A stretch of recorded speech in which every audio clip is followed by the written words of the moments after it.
Hi everyone. Today I'm taking you with me during my scribbles, my scribbling, literally.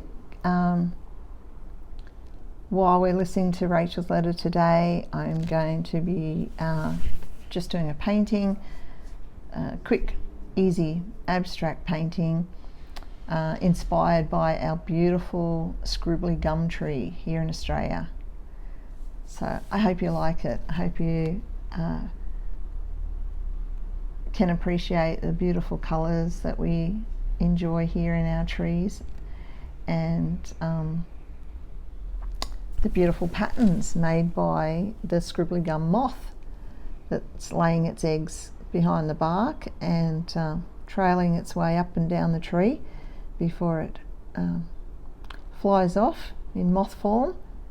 So yeah, just come with me while I scribble and enjoy the letter today. The painting today is very simple, very easy. It really is, I'm inspired by the scribbling. It's just very relaxed and very simple. A lot of fun for me. I enjoyed it and I hope you do too. I think, when we're working on our art, we shouldn't get too hung up with complicated techniques.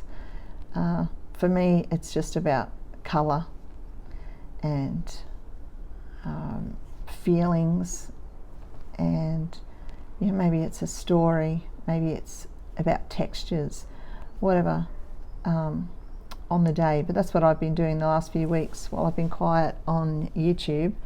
I have been enjoying a whole lot of other creative pursuits, and but today's concentration is just on the beautiful colours and scribbles that you find in our Australian bush. I hope you get some pleasure from it too.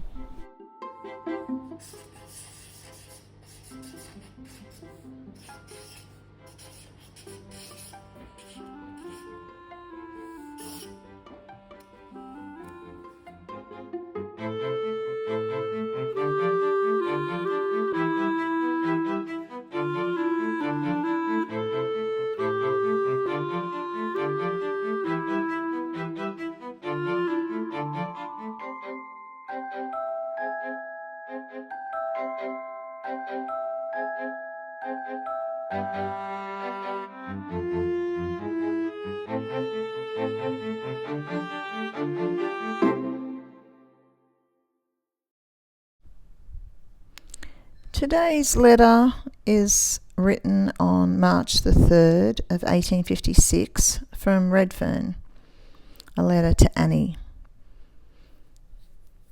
In the collection of letters, there is a beautiful watercolour painting attributed to Rachel. We don't know whether it was sent with this particular letter or not, but it does show a cabin that Bidolph making.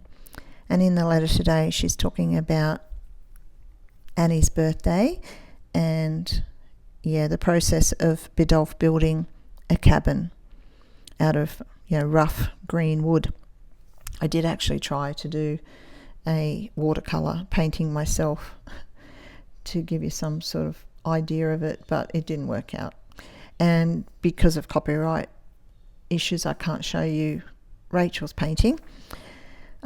So I decided to do my own little abstract of the Australian bush and give you something to look at while you listen to this letter from Rachel to Annie.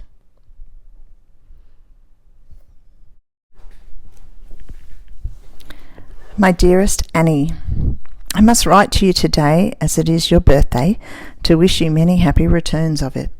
If anyone ought to have a happy life, you ought, but I am afraid the chances of it are small in Australia. This is the third birthday you've spent in this country. I wish it could be the last you would spend here.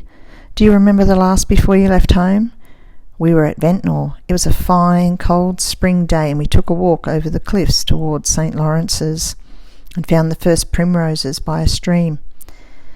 It was at Danehill in 1854. And that also was a lovely day, and Etta and Mr. Boyce and I took a beautiful walk to Horsted Lake in the afternoon. I've been looking back in my old diaries to see what we were doing, the first time I had ventured to look at them for months. Oh, Annie, if we were all at home together once more.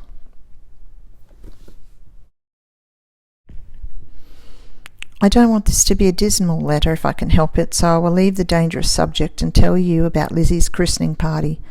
Somehow it was not a very brilliant affair, as Captain Tugger did not keep up the dancing with much spirit, and the music was so wretchedly bad. The Woolies, Stewarts, Chapmans, etc. were there. Lizzie Tucker played the first quadrille, and a most doleful tune it was, like the old hundredth, as Captain Fix, with whom I danced it, said. Emily next played a polka, so hopelessly out of time that I fairly stood still, and so on all the evening. The only good music we had was a set of quadrilles that Caroline and Lizzie played, and some waltzes which Matty and Katie Woolley did. There was a little singing and a very nice supper in the passage. I went away with the hearse directly after supper, as Caroline did not like leaving the baby any longer. We got home very comfortably, as the Woolies' carriage took us to Market Street, where we got a cab. Mr. Stephen went with us. The party was kept up till about 12. They had a few more dances after supper, and Captain Tucker sang The Whale. I'm sorry to have missed the last. It is such fun to hear him. Emily came up here on Saturday and said that Lizzie was none the worse for her exertions. Lizzie Chapman talked of giving a party, but I expect it has come to nothing. The music is the great failure, unless you hire someone to play, as the Woolies always do. You seem to have succeeded at Amy's party. One thing certainly is that Lizzie's piano is an atrocious one, and that no human power of fingers can get any sound out of it. Old Mrs. Stewart was there and enjoyed herself very much. Hers certainly is a wonderful recovery, and it has made Emily quite a convert to homeopathy, but I do not believe one word of it. She got well because the complaint had worn itself out and was best left alone. Most complaints are. I was so poorly all last week, weak and feverish and what not, that I dare say I should have sent for the doctor at home, but I let it alone, and I am right enough now. Badolph writes word to say that the woodwork of the house will be up in 2 months or 10 weeks, say 3 months, allowing for his sanguine calculations, and that will bring us into the middle of winter.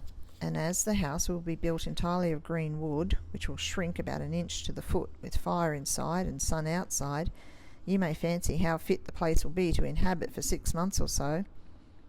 Besides, there is a stone chimney to be built and the shingles to be split and put on. For the carpenters he has engaged do not do that, and as the stone has to be quarried out before it is put up, that house can't be habitable till next spring or summer, and by that time it is 10 to 1 that he will be obliged to give up the whole concern, and I have stayed about 4 months, and may stay another 6 without doing him any good. I have been in a great fidget these last few days as to what I can possibly do with myself. I am wearing myself as thin as a lath, that being a sensible proceeding to which I am much given, as soon as anything goes wrong. I do so wish I had gone home last autumn, for I have done no one any good by staying, and even if Badolph stays on that accursed mountain, he is so used to being alone now that you could spend 2/3 of your time with Amy and other friends. But now that the Boyces have left Danehill and no longer expect me, it is too late. Kindest love to dear Amy. Ever your affectionate Rachel Henning.